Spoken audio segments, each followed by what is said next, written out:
Assalamualaikum warahmatullahi wabarakatuh. Baiklah, di sini saya perwakilan dari kelompok sebagai moderator izin mempresentasikan hasil diskusi kelompok kami, yang dimana materi kelompok kami ialah identitas sosial dan budaya dalam perilaku konsumen, yang dimana tujuannya yaitu memahami bagaimana lingkungan, nilai, dan budaya membentuk keputusan pembelian. Untuk slide pertama, yang dimana konsumen bukan hanya saya tetapi kita. Yang dimaksud konsumen bukan hanya saya tetapi kita ialah keputusan pembelian itu tidak murni berbasis kebutuhan fungsional, namun perilaku konsumen digerakkan oleh identitas sosial dan budaya yang dinamis, sehingga dibentuk oleh keluarga, usia, etnis, agama, dan geografi. Di sini ada 5 ring, yang dimana setiap ring memiliki perbedaan. Ring pertama ialah dinamika pribadi dan keluarga. Ring kedua adalah usia dan generasi. Ring ketiga adalah etnis dan ras. Ring keempat adalah agama dan politik. Ring kelima adalah geografi dan komunitas. Untuk slide kedua, yang dimana dinamika identitas itu memiliki tarik-menarik antara otonomi dan afiliasi. Di sini ada 2 kebutuhan yang berbeda. Yang pertama ada kebutuhan tampil unik. Kebutuhan tampil unik ini merupakan keinginan untuk membedakan diri dari orang lain dan mengekspresikan jati diri yang independen. Dan kebutuhan yang diterima ialah kebutuhan yang menyesuaikan diri, tergantung dan divalidasi oleh kelompok sosial. Yang dimana identitas itu bersifat dinamis, sehingga konsumen terus-menerus menyesuaikan keranjang belanja mereka berdasarkan gaya yang mana dominan dalam situasi sosial tertentu. Dan yang slide ketiga, apa yang membangkitkan identitas konsumen?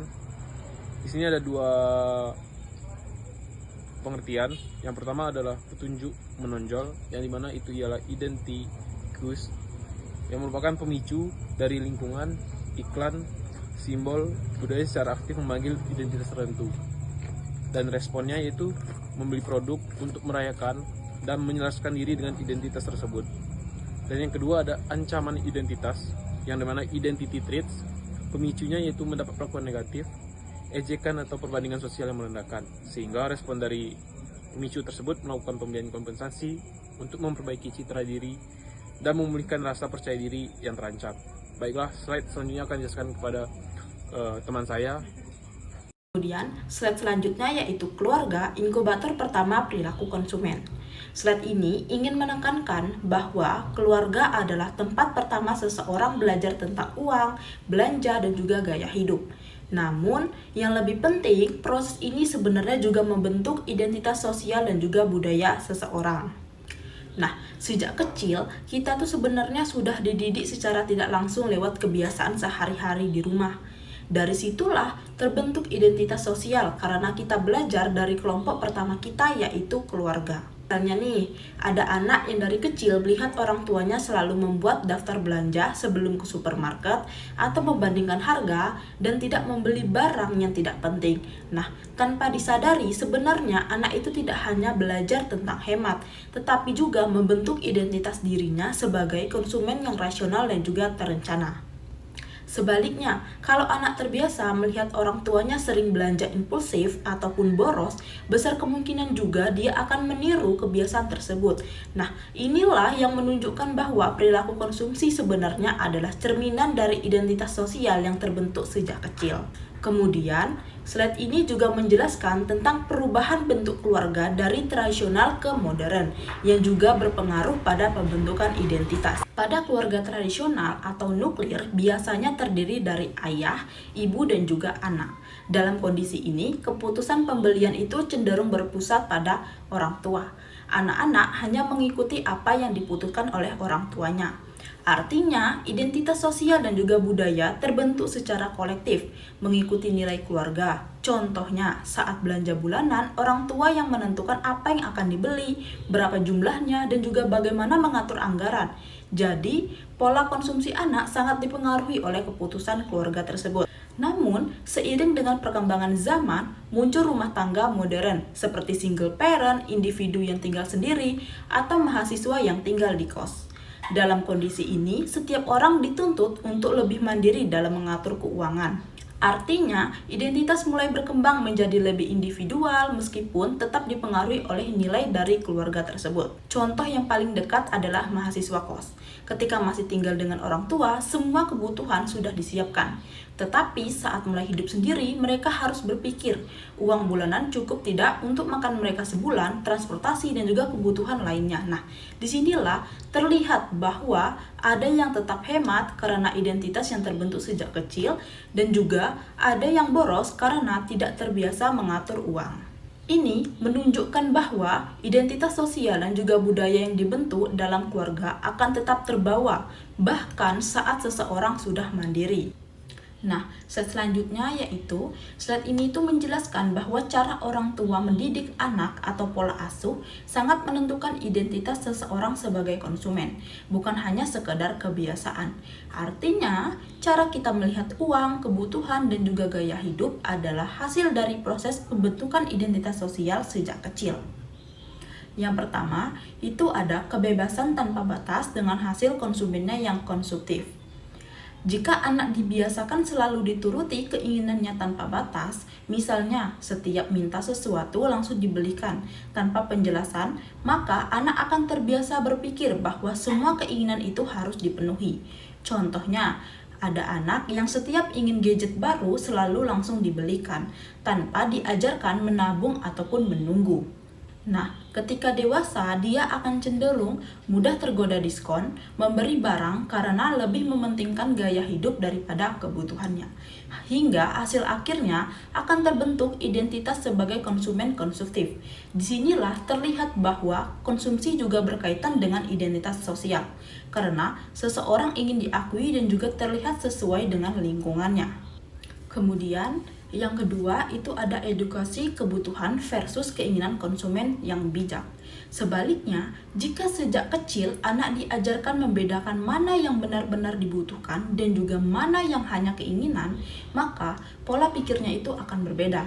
Misalnya, orang tua itu mengajarkan harus menabung dulu sebelum membeli barang, tidak semua keinginan harus langsung terpenuhi, dan yang ketiga, memprioritaskan kebutuhan utama. Contoh sederhananya nih, ada anak ingin membeli sepatu mahal, tapi orang tuanya mengajak untuk berpikir, sepatu yang sekarang itu masih layak atau tidak. Dari situlah anak belajar mempertimbangkan sebelum membeli sesuatu. Ketika dewasa, orang seperti ini biasanya akan menjadi orang yang lebih hemat, tidak mudah tergoda tren, dan juga berpikir jangka panjang. Hingga hasil akhirnya akan terbentuk identitas sebagai konsumen yang bijak dan juga rasional. Nah, kebiasaan yang terbentuk sejak awal dalam keluarga akan menjadi bagian dari identitas sosial dan juga budaya yang terus terbawa hingga ke tahap kehidupan berikutnya.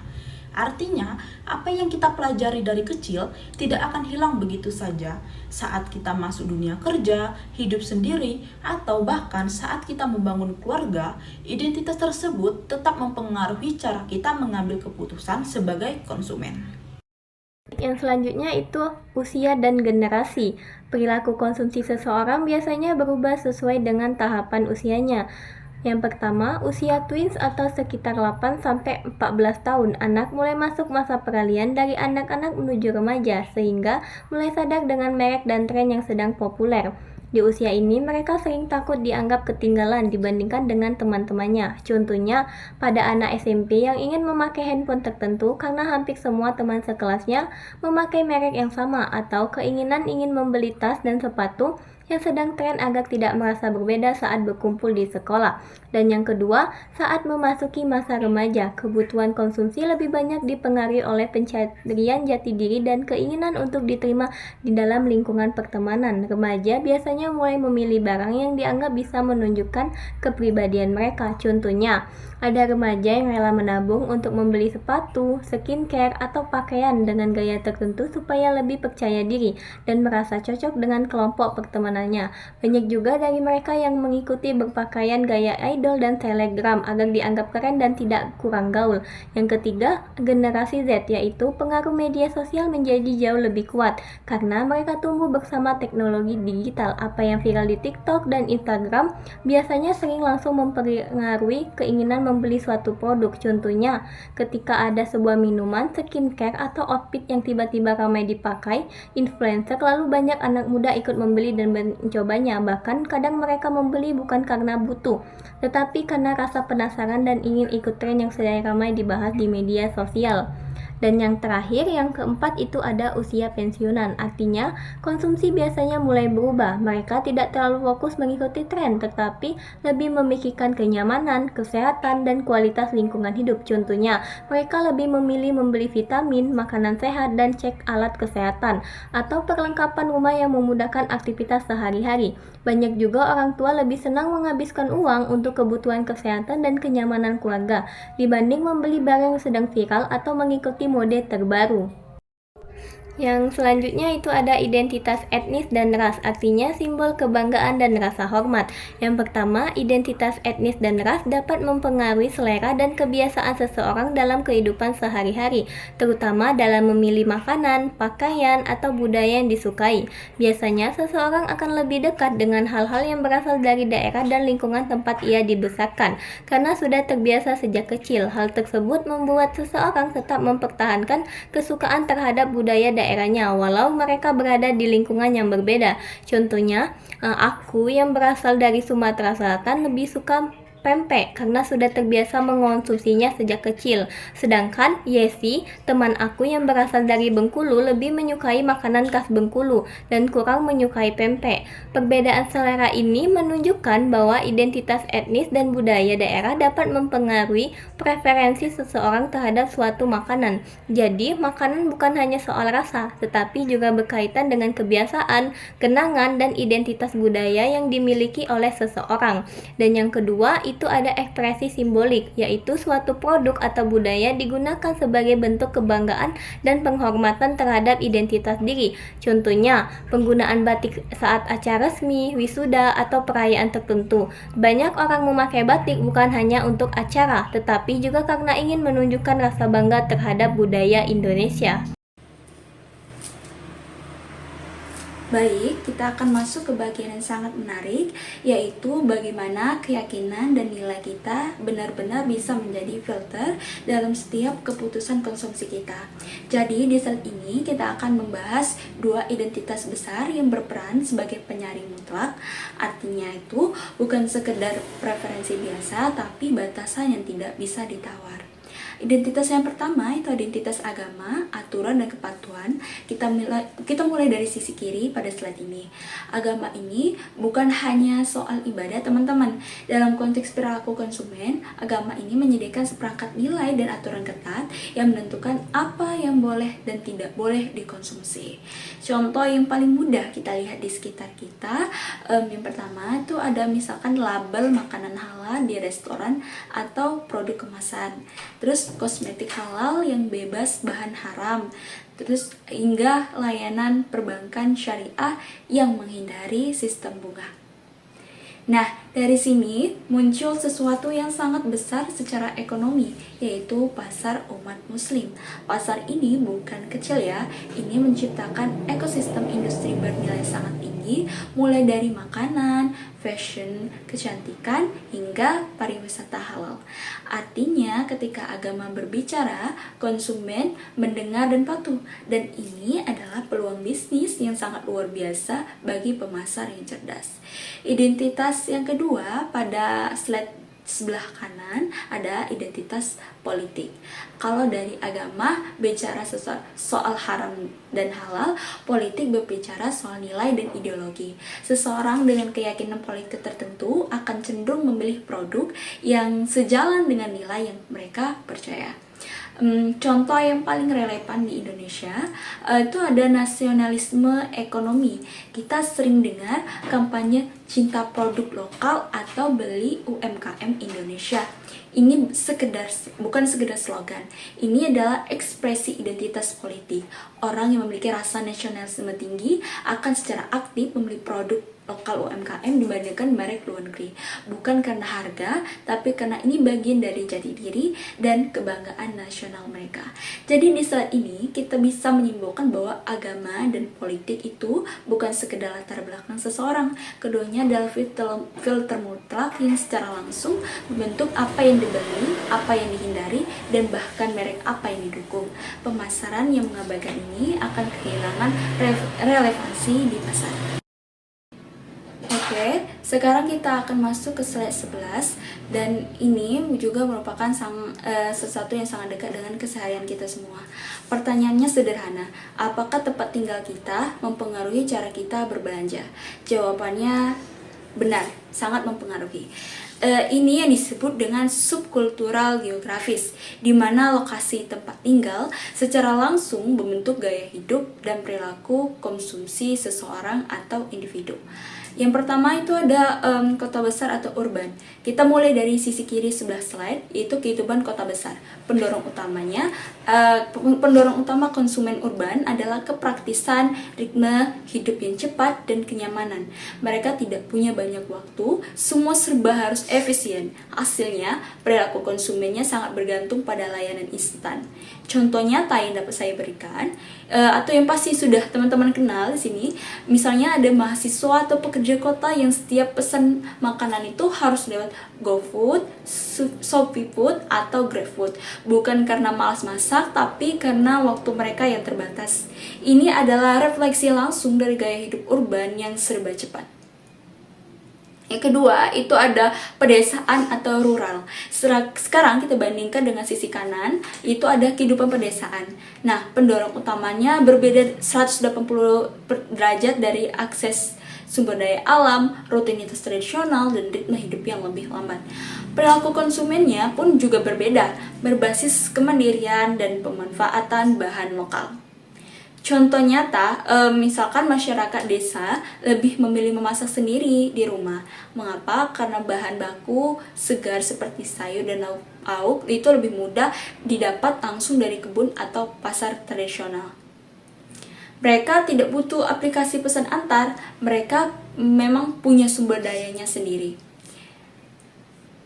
Jadi, poin kunci untuk pemasarannya, apa yang bisa kita pelajari dari pembandingan ini?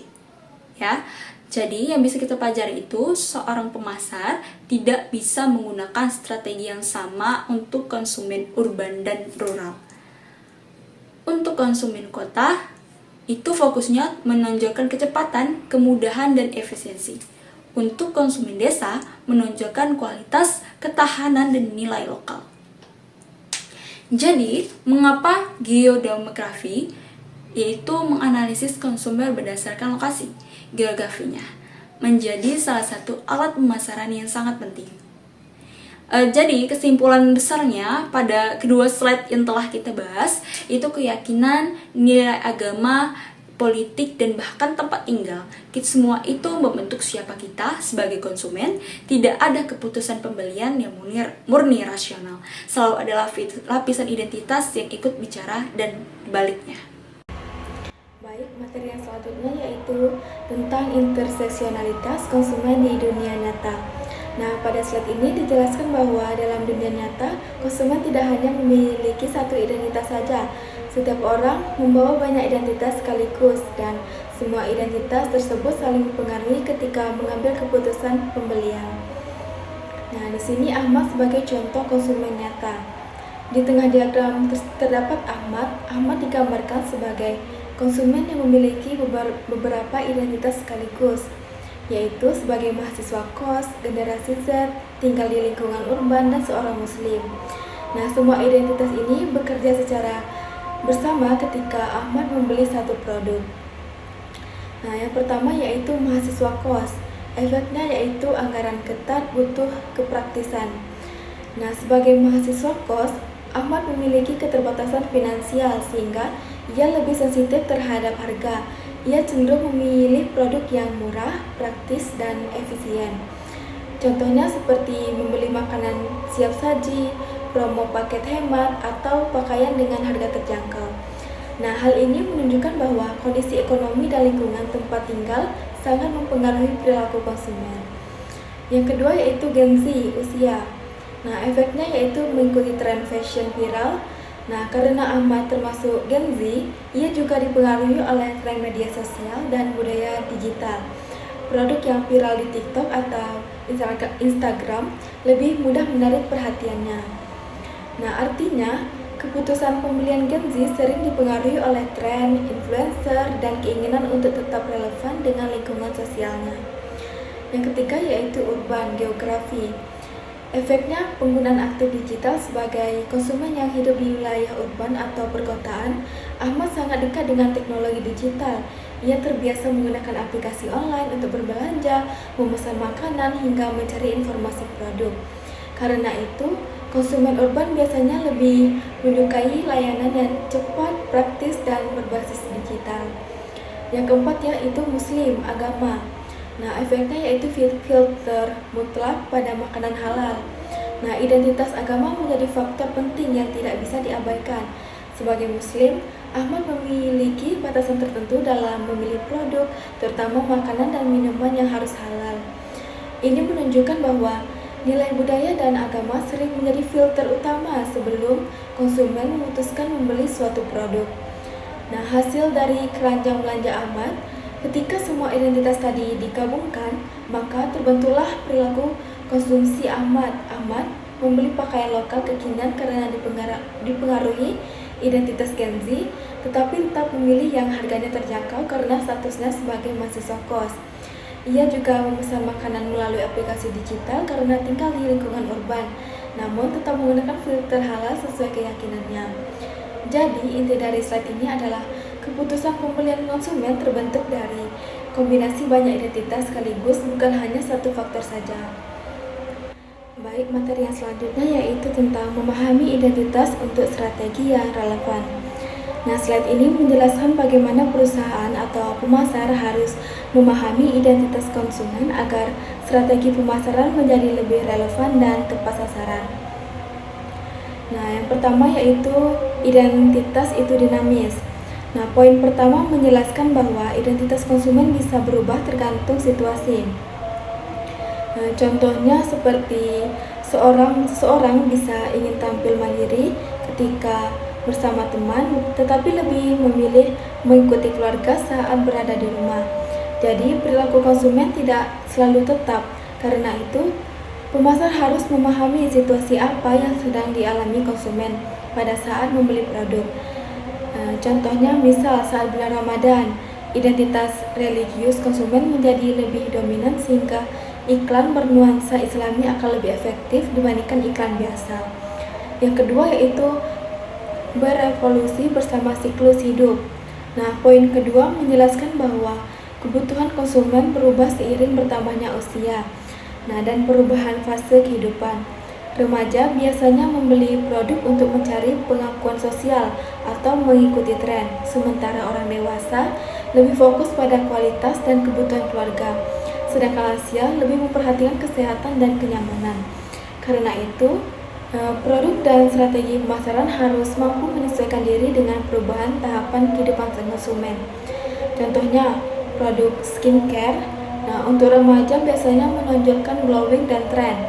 Nah, sedangkan untuk usia dewasa lebih menekankan pada kesehatan kulit. Nah, yang ketiga yaitu sensitivitas budaya adalah kunci. Nah, poin terakhir menekankan bahwa budaya, agama, dan nilai sosial bukan hanya identitas biasa, tetapi menjadi filter utama dalam keputusan pembelian. Jika perusahaan mampu menghormati nilai budaya konsumen, maka konsumen akan merasa dihargai dan lebih loyal terhadap merek. Sebaliknya, jika perusahaan tidak sensitif terhadap budaya atau agama, maka bisa memunculkan penolakan dari masyarakat. Nah, contohnya penggunaan label halal pada makanan atau penggunaan unsur budaya lokal seperti batik dalam desain produk dapat meningkatkan pendekatan emosional konsumen dengan merek. Nah, jadi kesimpulan dari presentasi ini, Berdasarkan keseluruhan pembahasan dalam presentasi ini dapat disimpulkan bahwa identitas sosial dan budaya memiliki pengaruh yang sangat besar terhadap perilaku konsumen. Setiap individu tidak hanya bertindak pada pembeli, tetapi juga membawa identitas seperti usia, gender, agama, lingkungan sosial, budaya, dan gaya hidup yang mempengaruhi cara mereka memilih, menggunakan, hingga menilai suatu produk. Nah, perkembangan zaman dan teknologi juga membuat identitas konsumen menjadi semakin kompleks dan dinamis.